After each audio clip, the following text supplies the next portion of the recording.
Hello YouTubers, Tommy here from Overland Transportation System with another update on big changes to the layout room. This video will be part 2 of big changes number 7. When we left off last time, we had changed out the garbage white pine boards for 3/4 plywood, and the beginning of this video we have the plywood painted white. So let me turn the camera around and we'll get right to it. Okay, we're back. And as you can see now, the plywood is all painted white. One coat of a primer that's called Gripper. Actually, I have the can right here. Let's see, let's turn the can around. Here it is, PPG Gripper, interior, exterior, acrylic primer and sealer. The one thing about this is it's very thick. I didn't want to cut it with the water. I probably could have, but as you can see here on video, you can see through it. It is just one coat of primer, and that'll set this up for probably a finished top coat of white. I still have to contour my wood, which will take place later in the week. This here is Sunday evening, and midweek I'm supposed to receive the transition clips that's gonna allow me to mate up Atlas 3-rail track with Gargraves 3-rail track. And once I get that up on top, I will trace out where the track is actually gonna go. And then I can take like these corners here and I can actually, you know, curve them around my corner pieces. I can curve them in, and that'll be the game plan. The only other thing I did do here was I did put a splice board. I noticed that going across the top, it was level, but apparently this length of plywood started to, either it was like that already or it began to just bow down a little bit. And so I put a splice board and put 4 screws in it, brought it up nice and level and even.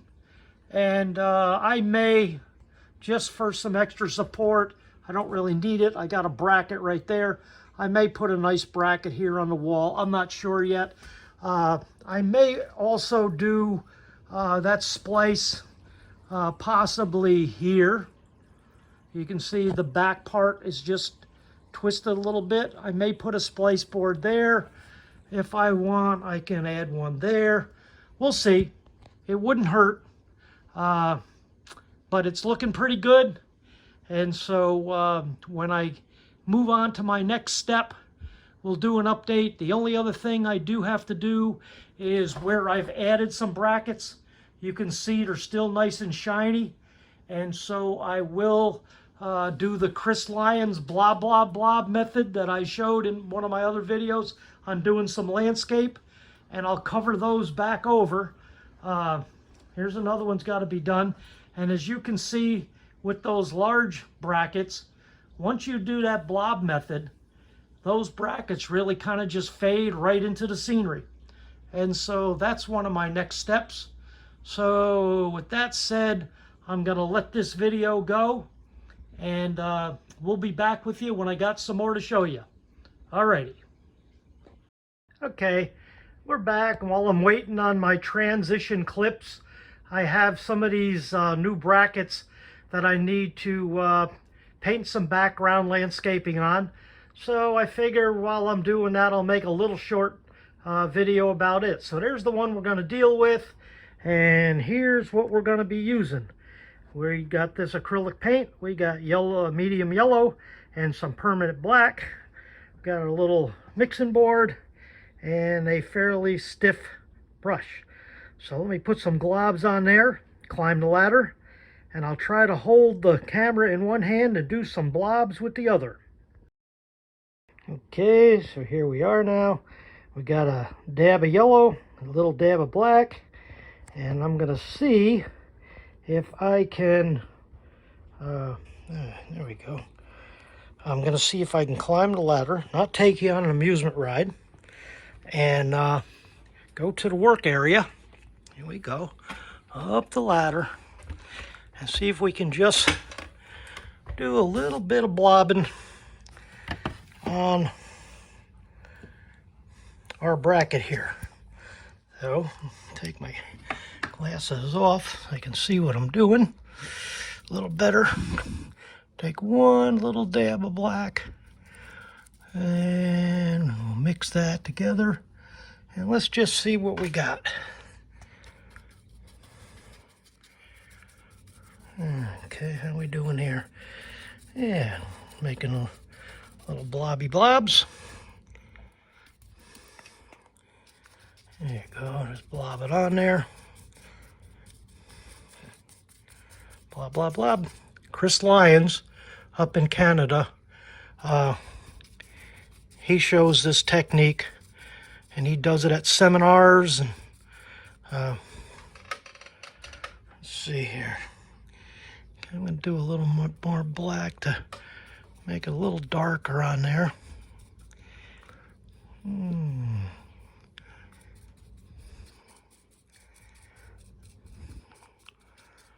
Okay.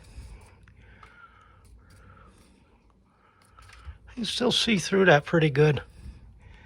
When it dries, it blends in better. Okay. I'll bring a tree on down here. There we go. This black, this dark one will blend it back over.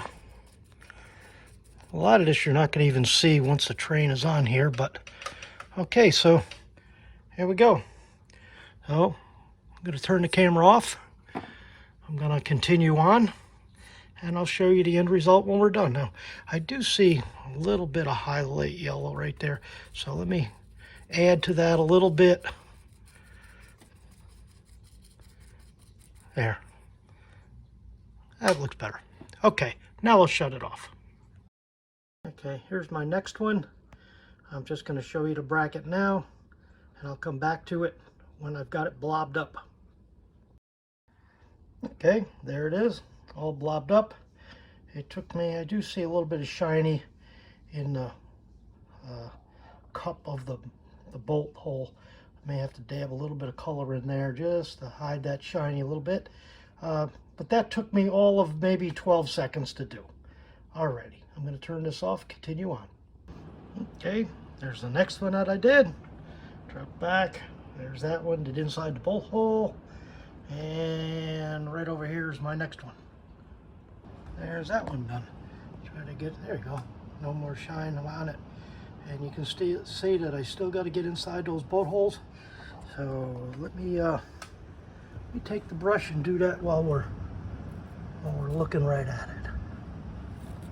Get it right in there.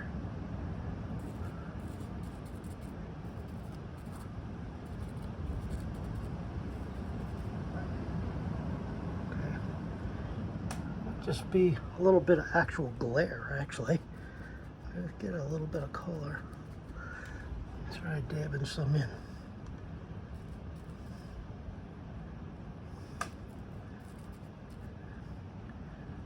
A little better.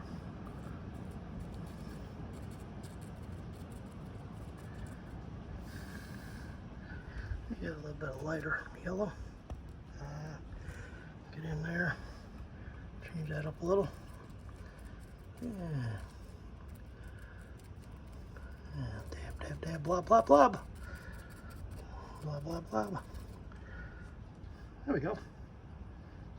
Okay, that one's done. Okay, I'm just gonna do just a little bit of a quick pan around the room. Just kind of really showing the brackets, just so you can see how they do disappear you know, into the landscape when you do that blob method. And as I showed, anybody can do this. I mean, you're just using the two colors. Once in a while, I may mix in a little somewhat real green and maybe a brown just to offset it a little tiny bit. But, you know, for the most part, it's just that the black and the yellow, and you just keep mixing the colors onto that palette and just stab it. You what they call blobbing it. Just stab it right on there. And the brackets, they just really do just kind of disappear into the landscape, and without someone pointing it right out to you, you're watching the trains anyway, and so you don't really see them. Okay, so we'll quit the landscape part of it. I'll get my track clips for my transition pieces. When they come, I'll be busy setting some track up on top of all this. And as I said before, I'll give a rough outline tracing of where the track is going to be, and I'll give some a buffer in the foreground of the track so that I can either do some regular hard landscape or maybe put a vehicle or a figure or something. I don't know how much of that you'll really see up around the ceiling from the floor, but we'll give it a try. And once I got that part, then as I said earlier, I'll take the saber saw and I'll curve and contour these rough sharp edges, and I'll repaint the cut edge white. I'll give a good nice white coat on the bottom here. That'll blend it into the wall. And then we'll hook up our wiring, and we'll put a train up there. And I think what I'd really like to do is I'd kind of like to run a train on a video for the very first time, so you see it for the first time as I do. So with that, I'm gonna quit this segment, and I'll be back when I put my track up there in a couple days. Alrighty, we'll see you in a little bit. Okay, so we're back. I've got the wood all contoured now according to my track plan. I did have to put a brace right here. I haven't put the metal brackets on top yet to stretch across the gap. Once I do that, maybe this wood brace can go away. But it appeared that the end of one of the pieces of plywood had bowed, and I needed to put a brace across the gap to make it all the same size. And as you can see on this edge, even though it's contoured, it's a little rough on the contour. And even though I would hate to make a mess in here after the fact, you can see it here again. Once it's all painted and stuff, you might not notice, but me being the way I am, I may make a little bit of a sawdust mess in here and put an orbital sander on this edge to smooth this out a little bit and make me a little happier. But we'll just do a walk around, just show you the contour. Right up here is where the turnout goes to bring the track from the ceiling down into the middle of the room, as we had discussed about the island. I got the corners contoured in now, and again you can see it's a little rough right there. What I have done is I've gone across the whole front edge prior to sanding. After I sealed it once with the primer, let it soak in the edge, I did take some of that latex carpenter's putty and plug the holes where you can see a slight shadow right there on the edge. That's where there was a little bit of wood lacking in the laminates of the plywood. So I did plug them with the putty, and then I just ran a smooth bead across the front just to smooth it out a little bit. But like I say, we'll see if this is something, you know, that I can live with. Now this corner here, this looks pretty nice. That is a nice smooth corner. And down in here, this one here, I actually had to create a curved plug and put it in because of what had happened with the plywood after the fact. I didn't like it, so I cut it out and made a curved plug and put that in. Once it gets all painted up and puttied the crack, you won't see any of that. Once again, we got that done. So I will wrap this up. Oh, one other thing. When I contoured this, I did omit one of those large brackets. And so let's see if I can bend down and just pull it up here. I can show you. Okay, here it is. Okay, I no longer needed that width. So I got another of my 5-inch bracket, put it up, and as you can see, I'm going to have to blob in some landscape right there and hide it. And at the very top of the edge of the cloud, you can see a screw hole. It is puttied. I'll just dab some blue sky in there, blend in some tree work, and that'll all be hidden. So I think I am going to wrap this one up for good here. And when we come back with the next installment, we'll have the finished painting on the bottom, the track installed, and we'll see about running a first train. So with that, I thank you for watching, and we will catch you on the next video. Bye-bye.